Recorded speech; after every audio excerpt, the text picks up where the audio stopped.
కోల్కతాలో వైద్యురాలిపై జరిగినటువంటి అత్యాచార హత్యోదంతం మీదన దేశవ్యాప్తంగా వెల్లువెత్తుతున్నటువంటి నిరసనల వేళ భారతదేశ చరిత్రలో తొలిసారి ఇండియన్ మెడికల్ అసోసియేషన్ దేశవ్యాప్త పిలిపిచ్చి ప్రభుత్వ ప్రైవేటు అన్ని ఆసుపత్రుల్లో సేవల్ని 24 గంటల పాటు స్తంభింపచేసినటువంటి వేళ సుప్రీంకోర్టు స్పందించింది.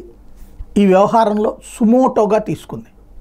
కాబట్టి ఇప్పుడు ఎవరిని తప్పించడం సాధ్యమవుతుందో చూడాలి. వీళ్ళు ఇప్పటిదాకా తప్పించే ప్రయత్నం మమతా బెనర్జీ చేసుకొచ్చారు. ఒకటి, అక్కడ ఏదైతే అత్యాచారం జరిగిన ప్రదేశాన్ని రిపేర్ల పేరుతో పాడు చేసే ప్రయత్నం చేయటం, పెయింట్లు వేసే ప్రయత్నం చేయటం, సిబిఐ దర్యాప్తు జరగనీయకుండా అడ్డుకునే ప్రయత్నం చేయడం, ఇట్లాంటి రకరకాల ప్లస్ అక్కడ ఉన్నటువంటి అధికారుల బదిలీలు, ఇంత సినిమాలు నడిచినాయి. ఇప్పుడు ఏం జరుగుతుంది ఈ వ్యవహారాలకు సంబంధించి అన్నటువంటిది తేలాల్సి ఉంది. రాబోయేటటువంటి రోజుల్లో ఈ పరిణామం అన్నటువంటిది చాలా కీ కాబోతోంది సుప్రీంకోర్టు ఇన్వాల్వ్మెంట్తో.